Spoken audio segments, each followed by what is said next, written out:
trevas. E então, bang. Nasceu um sistema que se expande infinitamente, feito de tempo, espaço e matéria. Agora vá mais longe do que jamais imaginou, além dos limites de nossa existência, em um lugar chamado o Universo.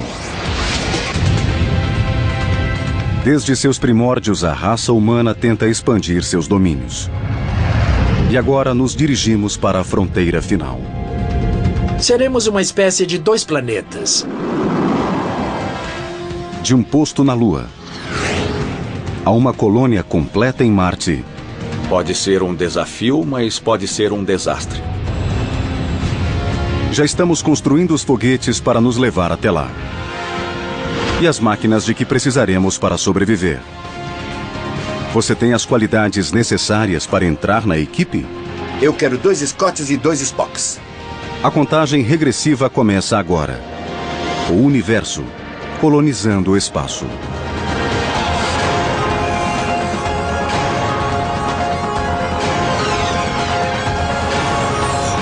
O Universo, colonizando o espaço.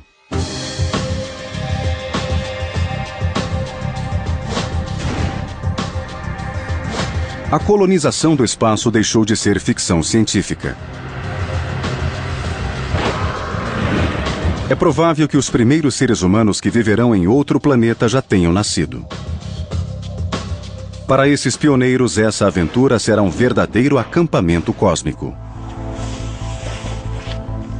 Precisamos levar tudo conosco. Um lugar onde morar, os alimentos que comeremos, a água que beberemos. Na Terra, pelo menos não temos que levar ar para respirar, mas no espaço temos que levar isso também. Precisamos levar tudo de que precisamos. Se faltar alguma coisa ou se quebrar algo, pode ser um desastre. Precisamos de tudo que vamos usar à mão e funcionando. O sucesso da colonização espacial depende disso.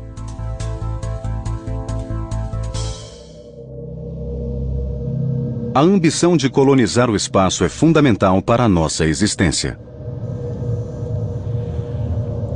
A razão para colonizar o espaço é ver se podemos expandir o alcance das nossas atividades além da Terra ou se estamos limitados a ela. É uma questão importante que precisamos responder. A segunda seria, qual é o papel da vida? Temos na Terra um fenômeno chamado vida? Estará destinada a se espalhar além da Terra? Somos a espécie que pode fazer isso. Carl Sagan, o grande astrônomo, disse que devíamos ser uma espécie de 2 planetas. Ou seja, devíamos colonizar um planeta e continuar com a Terra, porque, por exemplo, a Terra está no meio de um campo de tiro cósmico.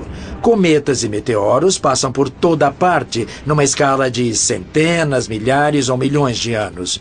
E precisamos de um planeta reserva, porque é arriscado demais deixar a preciosa vida em um só planeta.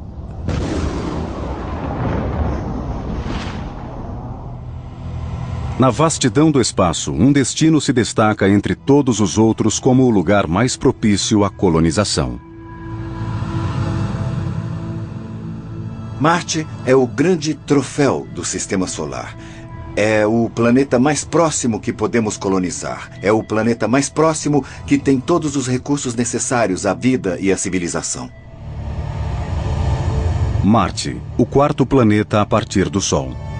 Tem cerca de metade do tamanho da Terra, e quando se aproxima mais, fica a 56 milhões de quilômetros de distância. Os romanos antigos associavam sua cor vermelha à hostilidade, e lhe deram o nome do deus da guerra.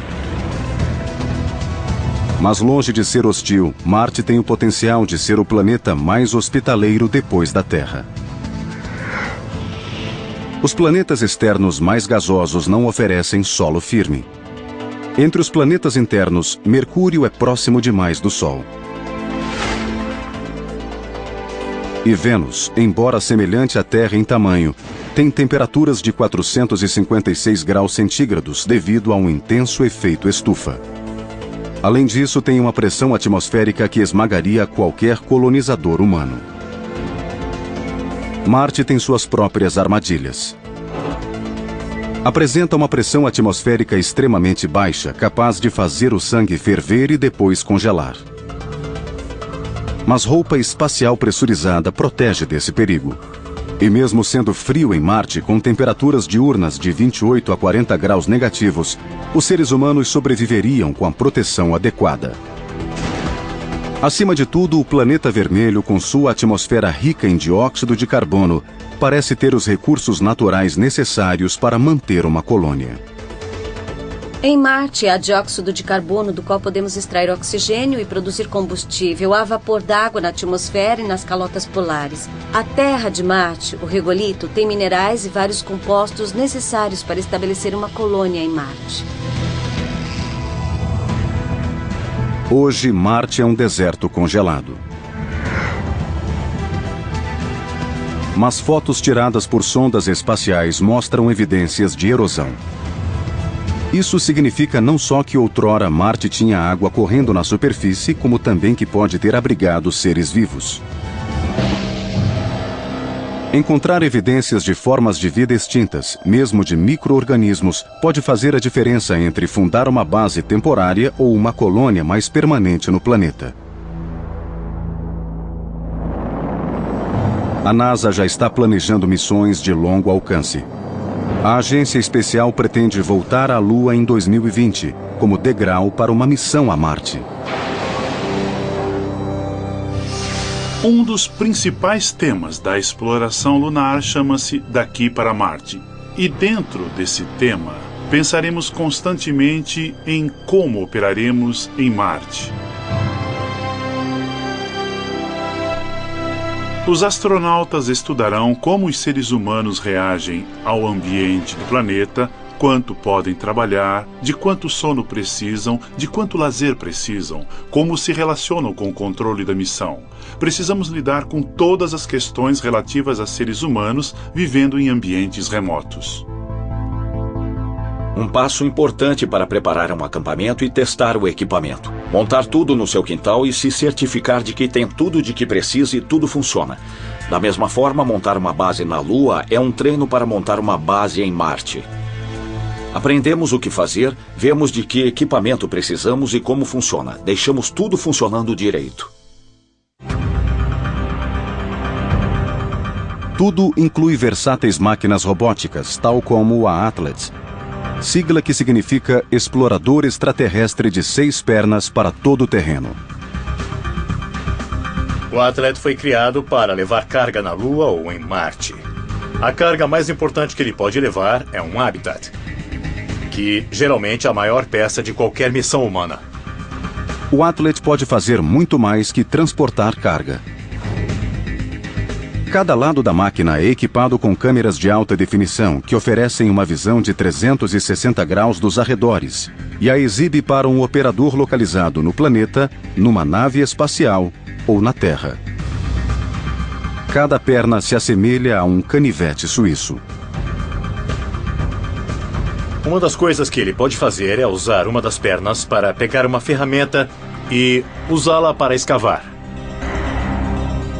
Nós desenvolvemos pás, perfuratrizes, pinças e outras ferramentas.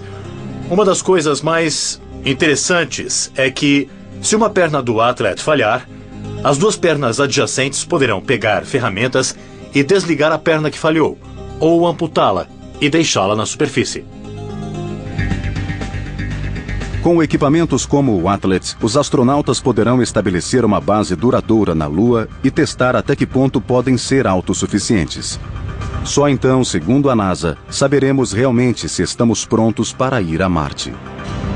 O verdadeiro teste para entendermos como viver no espaço será colocar 6 tripulantes do outro lado da Lua, onde não poderão ver a Terra, com a desvantagem psicológica de não conseguir se conectar com a Terra, e ver se conseguem passar um ano sozinhos com os sistemas que criamos para eles. Se formos capazes de fazer esse experimento, então acho que nós poderemos dizer que estamos prontos para avançar no Sistema Solar e passar para regimes mais difíceis, como o planeta Marte. A distância entre a Lua e a Terra, de cerca de 380 mil quilômetros, uma viagem de apenas 3 dias, a torna um bom terreno de testes. Mas seu ambiente é totalmente diferente do de Marte. Marte está para a Lua como a América do Norte está para a Groenlândia na fase anterior às explorações. A Groenlândia estava mais perto da Europa. Os europeus chegaram lá primeiro. Mas era um ambiente muito hostil para acolher um novo ramo da civilização. Com a Lua é igual. A Lua fica mais perto da Terra. Chegamos lá primeiro. Mas em termos de colonização, Marte é um lugar muito melhor. Marte tem muito mais água e outros recursos naturais do que a Lua. Além disso, tem ciclo diário que dura apenas 40 minutos mais que o nosso. Por isso, a Sociedade Marciana, uma organização que reúne cientistas, pesquisadores e funcionários da NASA, acha que deveríamos esquecer a Lua e seguir diretamente para o planeta vermelho. Marte Direto é um plano para mandar seres humanos para Marte sem a necessidade de naves de ficção científica e sem a necessidade de uma base lunar. O plano Marte Direto propõe 2 lançamentos. O primeiro mandará a Marte um veículo de retorno à Terra. Pousamos o veículo em Marte e ligamos uma bomba e sugamos o ar do planeta, que tem dióxido de carbono, e fazemos o dióxido de carbono reagir com hidrogênio que levamos da Terra para produzir um grande volume de metano e oxigênio como propulsores. Assim, na superfície de Marte, abastecemos a nave para voltarmos para a Terra. O segundo lançamento levará um módulo de habitat para Marte. Após concluir a missão no planeta vermelho, os astronautas entram no veículo para voltar à Terra e deixam o habitat em Marte. A cada vez, adicionaremos outro habitat à base. Após algumas missões, já teremos construído o começo da primeira colônia humana em um novo mundo. Tudo isso está dentro dos limites da nossa tecnologia. Basta ter um pouco de força de vontade. Mas para os céticos, o plano de ir diretamente para Marte não daria certo. Se tentássemos ir diretamente para Marte, o primeiro passo seria cerca de 20 anos de preparativos e testes. E a essa altura, o público ficaria entediado com a ideia de ir a Marte. Achamos que podemos chegar à Lua dentro de um período que permita o engajamento do público na exploração espacial. E isso nos permitirá chegar a Marte antes, porque teremos mais confiança e menos riscos para a vida humana. Chegar a Marte, seja diretamente ou depois de mais exploração lunar, será apenas o primeiro passo para colonizar o planeta.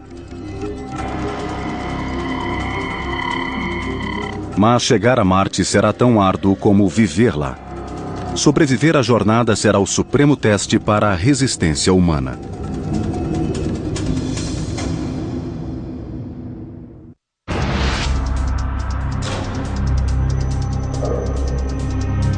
O percurso até Marte demora 6 meses, quando a Terra e Marte estão no alinhamento mais próximo. É o momento ideal para partir.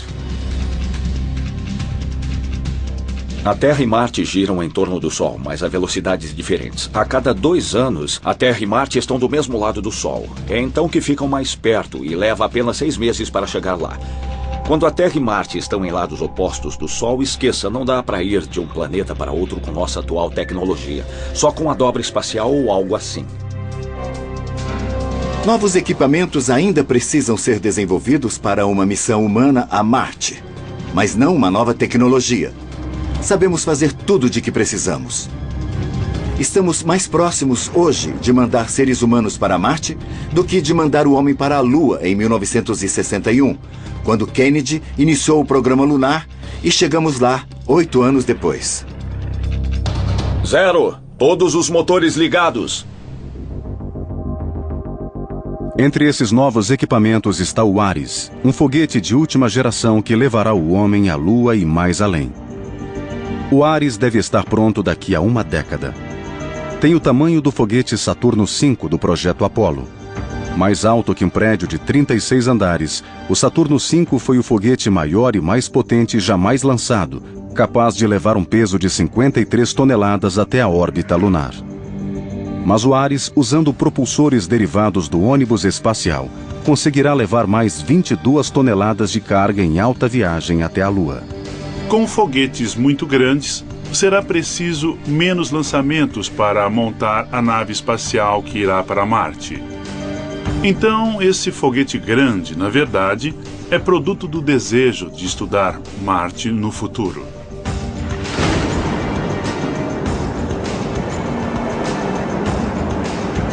O novo equipamento também incluirá Orion, o veículo da tripulação. Terá mais de 2,5 vezes o volume de uma cápsula da Apollo. Em suas missões até a Lua, Orion pousará com uma nave lançada separadamente. Ao contrário da nave espacial Apollo, orbitará a Lua sem tripulação humana durante as explorações lunares. Os astronautas voltarão a embarcar com Orion para voltar à Terra. Esse novo veículo tripulado usará muitos equipamentos da estação espacial.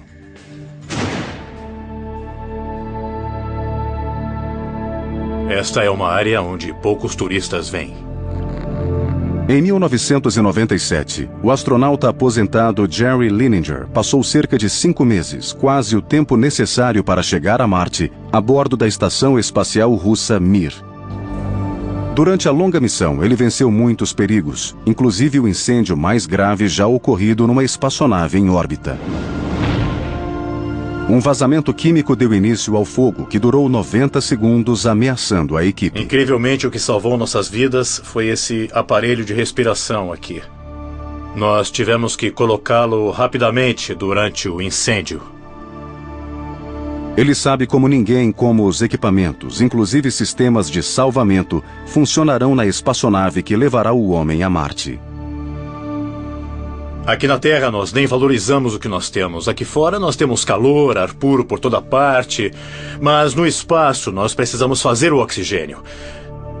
Estamos num ecossistema fechado. Temos que reciclar tudo que pudermos. O vaso é por aqui. É um design muito simples. Por exemplo, a urina era coletada com um pequeno funil ou um aparelho de sucção. E as mulheres ou homens urinavam nesse tubo. Nós coletávamos a urina e a convertíamos em água. E depois convertíamos a água em oxigênio. Depois respirávamos nossa urina no ecossistema fechado da estação espacial. Eu só espero que percebam a estação espacial enquanto nós passamos por ela.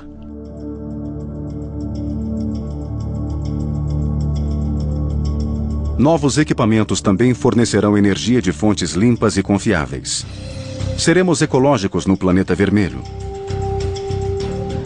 Painéis solares cumprirão a tarefa na volta à Lua. Mas a viagem mais longa até Marte exigirá outra fonte de energia. Em Marte, o isolamento solar, a intensidade da luz solar no planeta, é metade em relação à da Terra.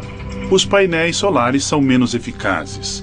Precisamos analisar se usaremos fontes de energia nuclear em algumas dessas espaçonaves e, de fato, alguns consideram ter fontes de energia nuclear na superfície da Lua para gerar energia no longo prazo e não ter que se preocupar com períodos de escuridão na Lua, quando não há luz solar e é preciso baterias para armazenar energia. Mas apesar dos equipamentos novos, a viagem até Marte continuará sendo perigosa. Como qualquer incursão a um lugar desconhecido. Imagine que você vai acampar na natureza. Você deixa a sua casa e o ambiente a que está acostumado. Parte para uma longa viagem cheia de perigos. Deslizamentos, avalanches, você pode se perder. O equipamento pode quebrar. Todo tipo de problema. Mas você quer ir. Você se prepara e vai. Pode ser uma aventura. Pode ser um desastre. Ir para Marte também será assim. Você deixa o conforto da Terra, vai para o espaço. Pode enfrentar problemas, os equipamentos podem quebrar. Os mesmos problemas que enfrentaria numa viagem para acampar, os astronautas enfrentarão em Marte. Pode ser um desafio ou pode ser um desastre.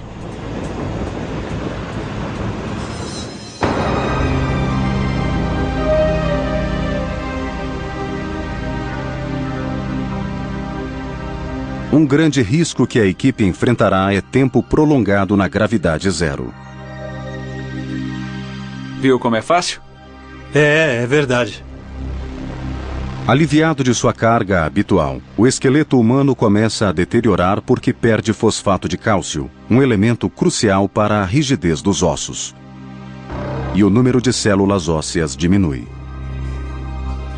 Nós flutuamos 24 horas por dia e o corpo começa a se adaptar fisiologicamente a essa nova circunstância.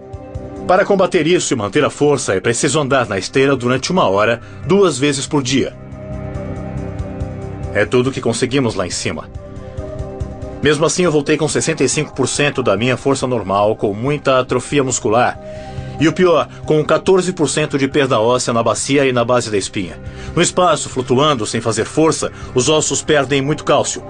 E isso pode ser muito grave num voo de longa duração. Com treinamentos físicos intensos após seu retorno à Terra, Leninger conseguiu reduzir a perda óssea de 14% para 2%. Os efeitos debilitantes da gravidade zero são um problema que precisa ser resolvido antes de pisarmos em Marte e tentarmos colonizar o planeta. Cientistas continuam a buscar uma solução. Muitas pessoas estão pesquisando a gravidade artificial, ou seja, virando a espaçonave cria-se uma gravidade que produz peso nos ossos, porque na gravidade zero os ossos não sofrem nenhuma carga e perdemos cerca de 2% da massa óssea por mês. É um problema, porque para chegarem saudáveis em Marte, os tripulantes não podem enfraquecer durante a viagem. Nunca ninguém construiu uma espaçonave giratória e ninguém quer ser o primeiro. Mas alguns acreditam que a gravidade artificial com uma espaçonave giratória a caminho de Marte é o modo de realizar a missão. Missões a caminho de Marte também podem enfrentar tempestades solares. Explosões de partículas produzidas pelo Sol podem varrer uma tripulação despreparada para o ataque. A radiação é um dos maiores problemas que precisam ser resolvidos em futuros veículos. A solução mais fácil seria desenvolver um abrigo. Se pudéssemos prever quando a tempestade está chegando, o que pode ser feito com vários satélites de navegação, os tripulantes poderão entrar no abrigo e esperar passar e depois voltar para a espaçonave. Também em Marte, quando souberem que haverá uma tempestade, poderão entrar no abrigo. A viagem em si tornará a colonização de Marte um desafio sem precedentes. Mas os riscos podem trazer recompensas históricas. A decisão mais importante é quem participará da missão. Você seria capaz de ser um pioneiro espacial? Entre na fila, já tem gente treinando para uma vaga.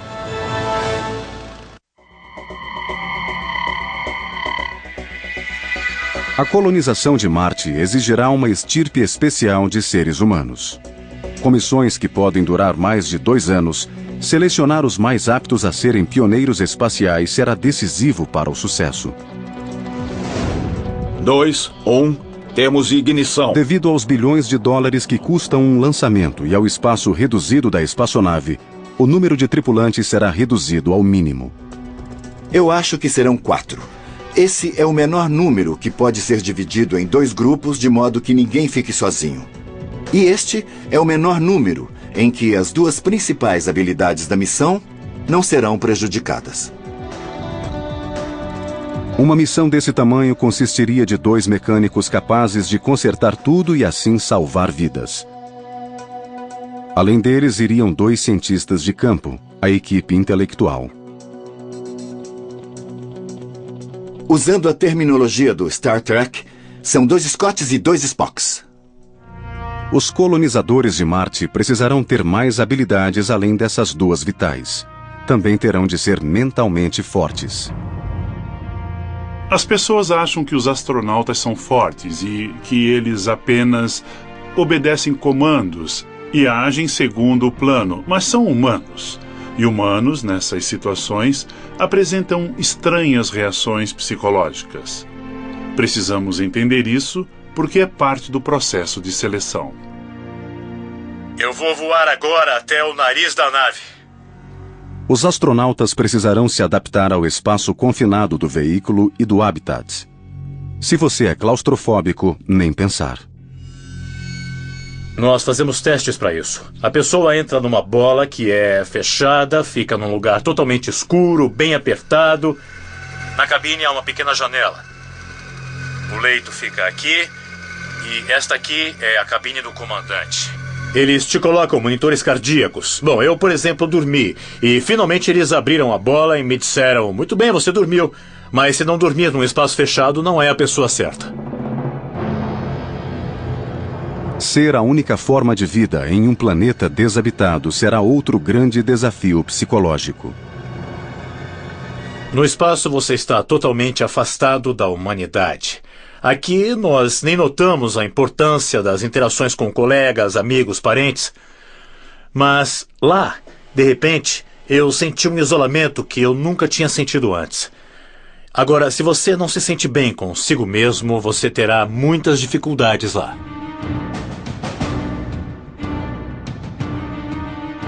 Estamos há 4 meses na missão de Marte e todos estão muito bem. Para treinar tripulantes para essa missão, a sociedade marciana construiu 2 estações análogas a Marte para praticar e simular missões.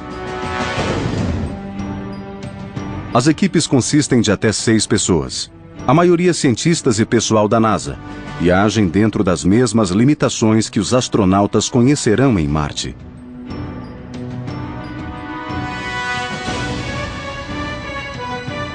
Não saem sem vestir roupas espaciais. Vivem segundo o dia marciano, 37 minutos mais longo que o da Terra. Suas comunicações com o controle em Denver têm atraso de 20 minutos para simular o tempo que demora para um sinal de rádio ir de Marte à Terra. Talvez o aspecto mais difícil seja a coexistência num habitat com um mínimo de espaço individual. Assim descobriremos o que funciona ou não em Marte. Que tipo de habilidades, que tipo de personalidade são necessárias? Que tecnologias podem ser mais úteis? Como organizar a tripulação? Quem deve comandá-la? Como deve ser o racionamento de água? E como manter o moral nesse tipo de trabalho?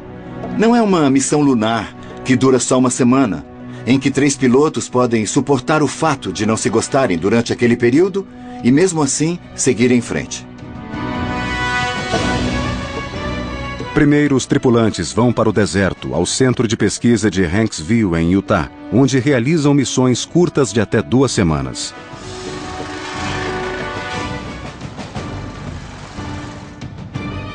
Durante esse período, executam atividades extraveiculares, tal como a coleta de amostras para estudos geológicos. Após o trabalho no deserto, os tripulantes estão prontos a participar de missões mais longas, que duram até 4 meses, no centro de pesquisa da ilha de Devon, no Ártico canadense.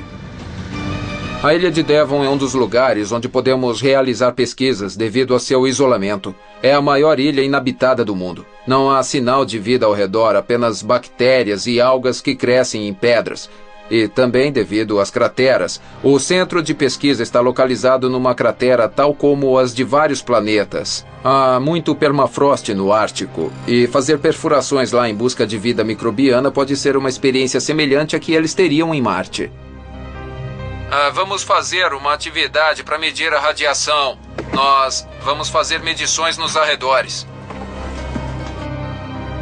Além de realizar pesquisas de campo, cientistas nas 2 estações também se estudam mutuamente como parte do que chamam fatores humanos. A pesquisa dos fatores humanos analisa interações entre pessoas e computadores, entre pessoas e o ambiente e entre elas mesmas. Ao saber como reagem em diferentes situações, saberemos como a tripulação reagirá a caminho de Marte e no planeta. Muitas descobertas parecem óbvias. Mas antes disso, nunca ninguém tinha dado atenção a elas. Por exemplo, a primeira coisa que nós descobrimos é que as atividades de exploração usando roupa espacial exigem um preparo físico muito bom. A quantidade de exploração é condicionada pela forma física. Isso significa que é melhor não ir para Marte e realizar tarefas em gravidade zero se você está fora de forma. Outra descoberta foi que os seres humanos precisam de menos água para sobreviver. Não é nada comparado aos 470 litros diários que as pessoas usam em média. Nós descobrimos que com racionamento cuidadoso e uma boa equipe, nós podemos limitar o uso de água a até 11 litros por dia por pessoa, tomando banhos de esponja um dia sim, um dia não, em vez de duchas todos os dias, e racionando água. Mas devemos saber que se tentarmos reduzir mais que isso, nós começaremos a interferir seriamente com o moral da equipe. É importante considerar esse número em termos do planejamento da missão e do tamanho da nave. A sociedade marciana compartilha dados obtidos nas estações do deserto e do Ártico com a NASA. A agência espacial estudará as descobertas enquanto planeja uma futura base em Marte, o próximo passo para colonizar o planeta. Central. Espaço.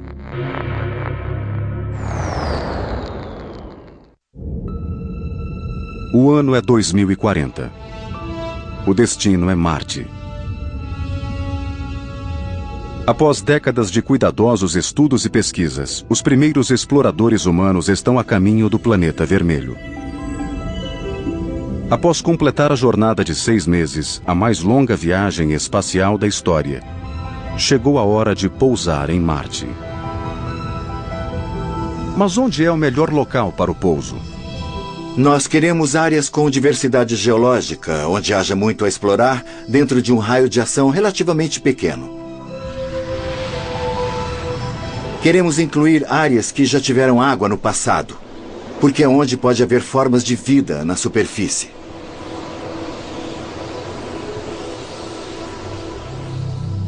Queremos lugares nas zonas temperadas ou tropicais, porque não queremos locais que ficarão escuros 12 meses seguidos. Segundo esses critérios, o melhor lugar para pousar seria ao norte de Valles Marineris, a uma distância razoável de áreas com canais, e do local onde as sondas Pathfinder e Viking 1 pousaram. Também é o melhor lugar para estabelecer uma base que funcionará como um acampamento na Terra.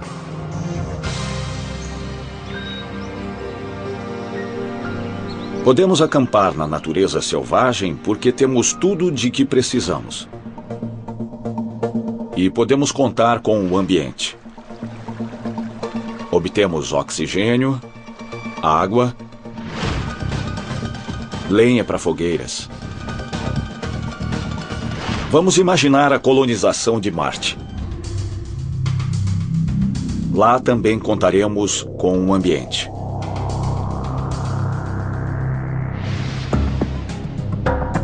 Para colonizar Marte, precisaremos usar o oxigênio que podemos derivar do dióxido de carbono da atmosfera de Marte. Plantaremos alimentos com a água que obteremos da atmosfera de Marte. O mesmo misto de recursos ambientais e materiais que estamos utilizando aqui será necessário para colonizar o espaço. Depois de estabelecida a base, a principal meta das primeiras missões será buscar evidências de formas de vida passadas e presentes. Usando o radar, os astronautas tentarão localizar água a algumas centenas de metros da superfície e depois extraí-la com perfuratrizes. Estudarão as amostras com microscópios no habitat humano para ver se contém evidências de vida. Se o planeta se mostrar capaz de sustentar a vida, os astronautas poderão construir estufas e cultivar espécies usando terra, água e luz de Marte.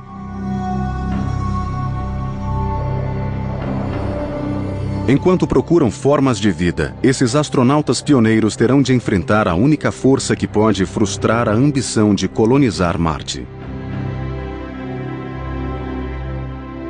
a gravidade. A gravidade em Marte é 1/3 da gravidade na Terra. Não sabemos se basta para manter ossos e músculos saudáveis. Se a gravidade de Marte não bastar para a sobrevivência no longo prazo, então poderemos visitá-lo. Poderemos ficar uma semana e pouco. Será uma atração turística, mas não um lar. É uma questão fundamental que precisa ser resolvida. 1/3 da gravidade é bastante para termos uma vida biologicamente saudável?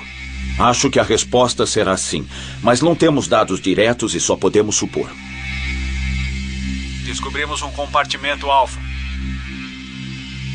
Conseguir dados diretos terá uma importância vital, assim como poder comunicá-los para a Terra.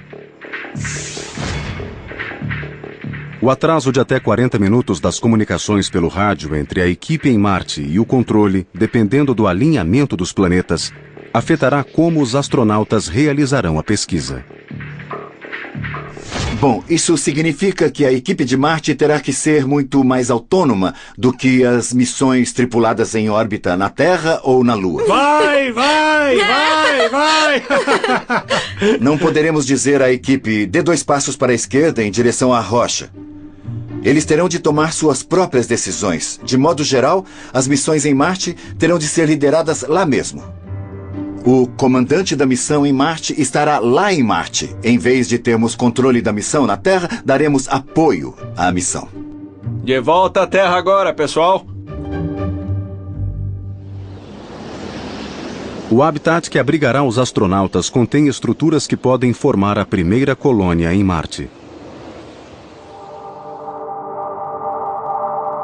Como propõe o plano direto da sociedade marciana, o primeiro habitat será o próprio veículo da tripulação. A lata de sardinha, como é chamado, terá 6 metros de altura e 8 metros de diâmetro. Contará com 2 decks, o superior para a cabine e uma área comum, e o inferior para o laboratório e área de trabalho. Nós descobrimos que, embora seja um espaço menor que aqueles onde os americanos estão acostumados a viver e trabalhar, não é tão mal. Não nos sentimos tão apertados. Vamos manter os espaços individuais pequenos, para aumentar ao máximo o espaço público. Sabe, aquela área de uso comum da equipe. Se forem tripulantes saudáveis, que desejam conviver, então esse é o melhor modo de distribuir o espaço disponível.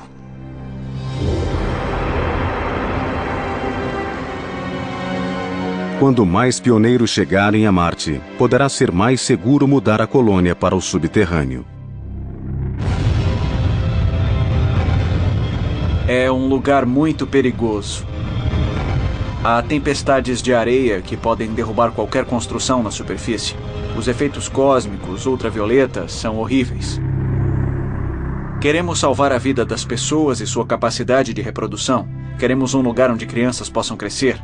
Isso é impossível na superfície de Marte, mas é possível debaixo da Terra. Nessas circunstâncias, seriam como vastos shoppings urbanos, muito agradáveis à base de energia nuclear e solar. Não será uma vida terrível, desde que a tecnologia avance em termos de sobrevivência em outros planetas.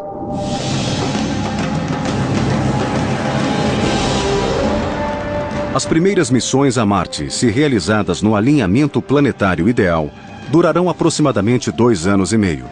Isso inclui 6 meses para chegar lá, 1 ano e meio de permanência e 6 meses para voltar à Terra. Nesse intervalo, saberemos se Marte pode sustentar a vida. Se puder, terá início o mais radical tipo de colonização. Modificar o planeta para torná-lo mais parecido com a Terra.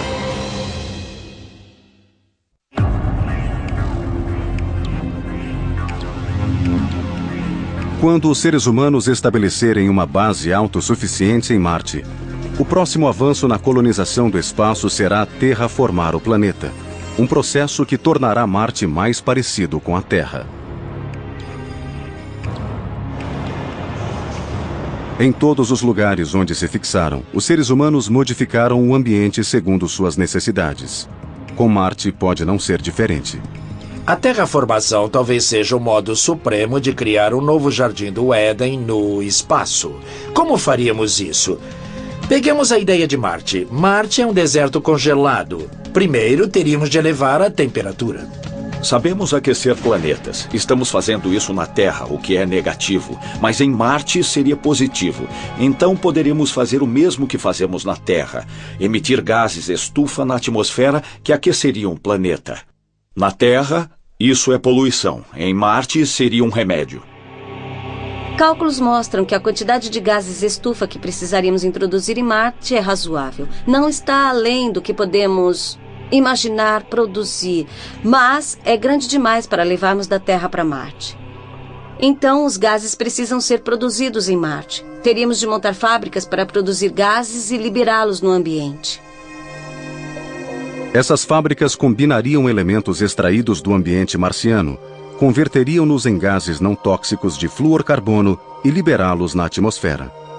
Em cerca de 100 anos, estima-se que os gases estufa transformarão um planeta frio, seco e sem vida em um mundo quente, úmido e pronto para sustentar a vida. É interessante pensar em como Marte seria após 100 anos de aquecimento. Seria mais azul do que é hoje. Haveria grandes trechos de água. Começaríamos a ver pequenas faixas verdes nas margens das áreas azuis. Com o tempo, esses focos de verde se espalhariam e subiriam as montanhas. Mais tarde, veríamos um mundo azul e verde restando pequenas ilhas de vermelho, quase como reservas de parques nacionais. Na primeira fase da terraformação, a temperatura e a pressão atmosférica subirão. Então, os seres humanos poderão sair só com roupas que pressionam a pele para recriar a pressão e com máscara de oxigênio. Vai ser muito mais fácil sair. Provavelmente, demorará muito para Marte se tornar um lugar como esta estufa no Jardim Botânico de Los Angeles. Vai demorar bastante para termos um paraíso como este, mas nós podemos começar com algas, musgos e talvez grama. Enquanto isso, a engenharia genética humana também poderá ser praticada. As pessoas irão se reproduzir, seja através de seleção genética ou até manipulação genética. As gerações seguintes precisarão de menos equipamentos para sair até a superfície de Marte. A pele será menos sensível à radiação ultravioleta e à baixa pressão atmosférica. Aos poucos precisarão cada vez menos dos respiradores. Com o aumento da atmosfera, também aumentará a capacidade de respirar.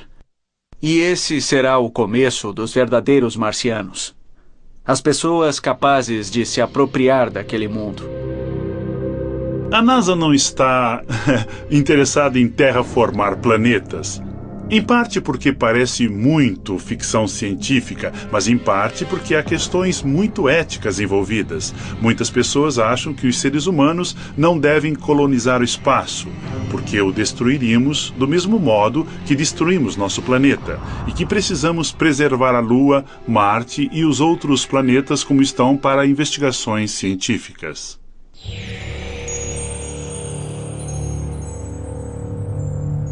Se devemos ou não transformar o planeta Marte é uma questão para as futuras gerações. É um ponto muito distante numa linha de tempo que pode começar já nesta geração. Uma coisa que podemos prever é que vamos nos encontrar em outros lugares no sistema solar além da Terra.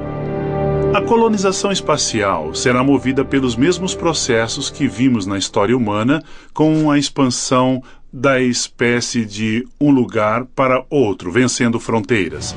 O espaço é outro tipo de fronteira.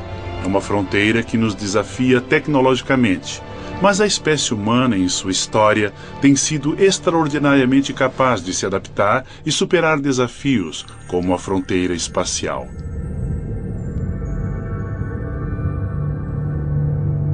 Talvez o meu filho um dia possa seguir o meu exemplo. E eu vou ficar muito orgulhoso por ter aberto o caminho para que ele possa segui-lo. Quem sabe onde a próxima geração pode estar?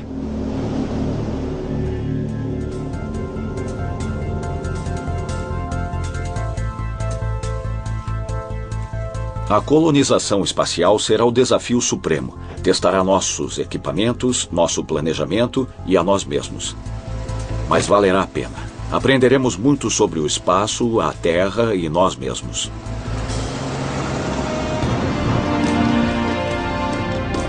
Pode acontecer em Marte ou em outro lugar.